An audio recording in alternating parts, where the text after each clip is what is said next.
Kembali lagi di Lamoda Academy Indonesia. Sekarang mari kita lanjutkan tutorial menjahit baju rumah model 1 baby doll kita ya, dengan tema pembahasan pemasangan lengan kop ke bagian badan dari baju atasan baby doll kita ya. Nah, setelah bagian dari sisi samping kanan dan kiri dari baju baby doll ini dijahit dan sudah disetrika ya, hasilnya seperti ini. Di sini aku juga sudah setrika di bagian kelem bawahnya ya, untuk memastikan dan melihat bentuk hasil akhir dari penjahitannya. Nah, setelah kita selesai dengan penyetrikaan di bagian atasan tersebut, sekarang kita sudah siap untuk memasangkan lengan ke bagian badan dari baju baby doll ini ya. Nah, untuk pemasangan lengan sendiri di sini ada tips yang bisa mempermudah kita dalam proses pemasangan lengan tersebut. Tipsnya simple sekali, tapi banyak sekali beginner ya, atau pemula yang belum tahu, dan kalau tidak pakai tips ini nanti dalam proses pemasangan lengannya itu akan berputar-putar saja di situ ya, tidak selesai-selesai. Nah, di sini sudah ada tips yang selalu aku pakai ketika aku menjahit ya, dan di sini aku mau sharing ke kamu bagaimana cara mudah untuk memasang lengan tanpa kita harus berputar-putar ya, untuk mengepaskan kerung lengan dari pola lengan ke kerung lengan yang ada di baju tersebut ya. Nah, caranya di sini mudah saja. Di bagian lengan, yang pertama-tama kita perlu tahu mana itu bagian lengan yang untuk bagian depan dan mana itu kerung lengan yang untuk bagian belakang. Jangan sampai terbalik ya, karena nanti kalau terbalik lengannya itu kalau dipakai tidak enak. Kenapa begitu? Karena di bagian lengan yang menghadap ke depan atau di bagian depan itu kerung lengannya itu cenderung lebih dalam, sedangkan kerung lengan yang untuk bagian belakang itu kerungnya agak sedikit datar gitu, karena di bagian pola belakang kan kerung lengannya juga tidak terlalu dalam kan masuknya ya, agak sedikit datar di bagian belakang. Jadi untuk menyesuaikan ya, kalau misalnya sampai tertukar atau tidak pas ya peletakannya, nanti kalau dipakai bajunya itu lengannya tidak nyaman, melintir gitu ya. Kalau dipakai itu tidak nyaman, untuk bergerak itu susah gitu ya. Jadi pastikan dulu mana bagian depan dan mana bagian belakang. Kalau misalnya kamu takut bingung, ditandai saja ya dengan menggunakan pulpen yang bisa hilang itu ya. Kalau disetrika tintanya itu bisa ditandai mana yang depan dan mana yang belakang. Tapi kalau misalnya kamu lupa, kamu bisa lihat dengan cara menyatukan kedua pola lengan itu dan meletakkannya secara datar ya. Kemudian dilihat di situ di mana kerungannya itu yang dalam itu pasti bagian depan, sedangkan kerungnya yang agak sedikit naik ke atas atau sedikit datar itu pasti bagian belakang. Jadi seperti itu ya cara membedakan posisi kerung lengan ya, kalau misalnya lupa menandai. Nah, di sini berikutnya setelah kita tahu letak dari bagian lengan tersebut sudah pas antara bagian kanan dan bagian kiri, berikutnya kita alihkan perhatian kita di bagian kerung lengan yang ada di pola badan atau di bagian bajunya. Di sini kita perlu untuk menemukan titik tengah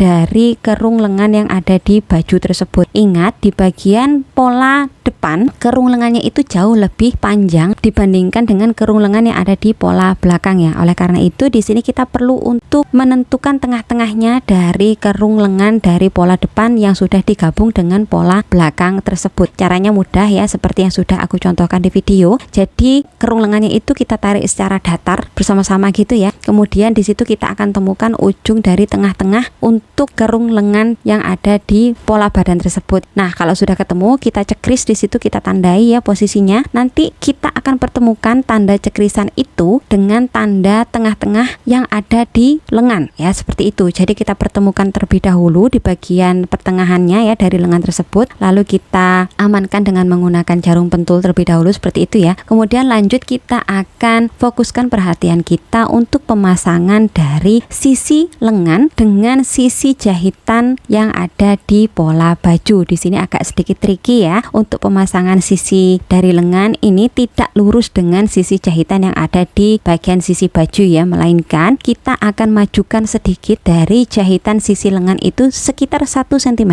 maju ke area pola depan dari pola baju ini, dari bagian baju ini. Jadi kita majukan ke depan. Jadi di bagian jahitannya itu tidak lurus tapi salipan gitu ya. Di bagian lengannya itu jahitannya maju sedikit di area depan dari potongan baju ini, seperti itu. Ikuti contohnya seperti yang sudah dipraktekkan di video ya.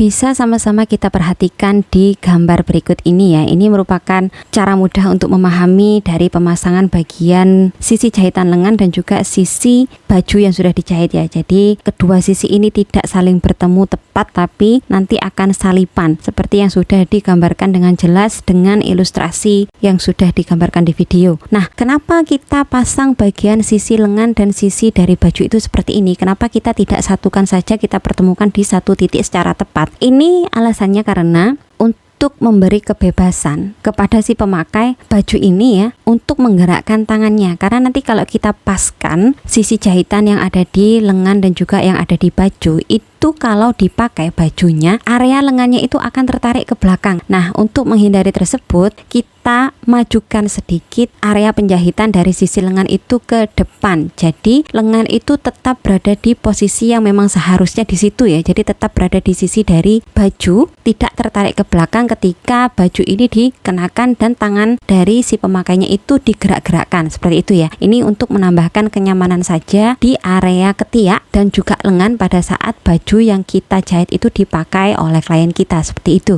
Nah, kalau kedua titik krusial ini sudah dipertemukan, sudah diamankan dengan menggunakan jarum pentul, berikutnya kita hanya perlu untuk mendistribusikan dari kerutan yang ada di sepanjang dari kerung lengan atas dari lengan kop ini. Caranya mudah saja, kita ukur panjangnya ya, kita letakkan, kita tarik, kemudian kita paskan terlebih dahulu untuk lingkar kerung yang ada di lengannya ya, dengan kerung lengan yang ada di baju. Kemudian kalau sudah pas di situ, kita tinggal menggeser-geser dan merapikan bentuk atau posisi dari kerutan yang ada di lengan kop tersebut. Kalau misalnya kamu mau kerutannya itu semua menggerumbul di tengah juga bisa disesuaikan. Tapi di sini aku buat kerutannya itu merata agar bagus hasilnya. Nah, di sini kalau sudah selesai dengan proses pemasangan dari lengan ke baju ya, sudah diamankan posisinya dengan menggunakan jarum pentul seperti ini. Berikutnya kita akan langsung saja menjahit di sekeliling dari lingkar kerung lengan ini. Kita rapikan terlebih dahulu kalau ada sisa-sisa benang dari obrasan ya, lalu kita jahit. Nah, untuk proses penjahitannya sendiri, menurut pendapatku pribadi ya, itu jauh lebih mudah kalau bagian kerutan dari lengan ini berada di atas atau kita letakkan di atas, karena kita bisa sambil jahit nanti tangan kita itu bisa merapikan posisi atau bentuk dari kerutan-kerutan lengan tersebut ya, agar kerutannya itu bisa rata dan bentuknya itu bagus, tidak ada besar kecil ya, tapi sama rata kecil semua gitu. Nah, kalau misalnya kamu ingin mencoba meletakkan bagian kerutannya itu di bagian bawah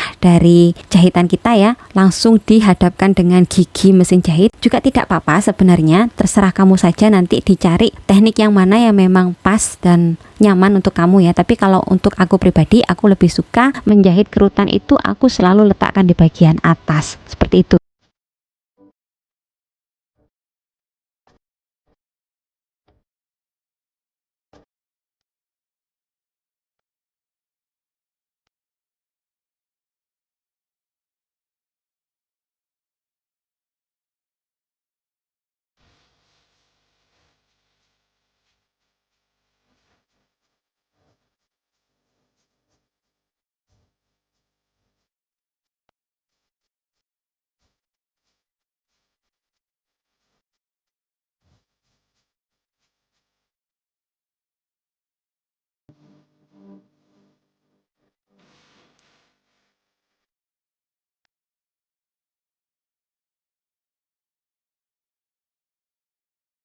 Nah, kalau sudah, langsung saja kita jahit di sekeliling dari lingkar kerung lengan baby doll kita ini.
setelah kita selesai dengan proses penjahitan di sepanjang kerung lengan baby doll kita ini, di sini kita perlu melakukan double check untuk hasil penjahitan kita. Pastikan tidak ada bagian yang meleset atau tidak pas jahitannya. Kalau misalnya ada bagian yang kurang pas, kamu bisa dedel dan kamu juga bisa jahit ulang dari bagian tersebut ya. Seperti di sini ada bagian yang terjahit sedikit, maka aku perlu untuk mendedel dan memperbaiki dari jahitan tersebut. Nah, kalau dirasa sudah pas, di sini kamu bisa langsung menarik benang yang kita gunakan untuk mengerut pola lengannya agar kita bisa melihat hasil jahitan kita itu sudah bersih atau belum ya. Di sini langsung saja kita tarik dan kita buang benang yang warnanya berbeda ini. Nah, setelah selesai, berikutnya kita hanya perlu untuk merapikan bagian klaim dari lingkar kerung lengan ini dengan menggunakan mesin obras. Seperti itu. Lanjut ya. Selanjutnya kita akan selesaikan finishing untuk bagian atasan baju dari baby doll 1 ini ya. Kemudian kita akan lanjutkan dengan proses penjahitan dari celana model 1 ini. Lanjut, kalau begitu kita akan lanjutkan pembahasan kita di video berikutnya.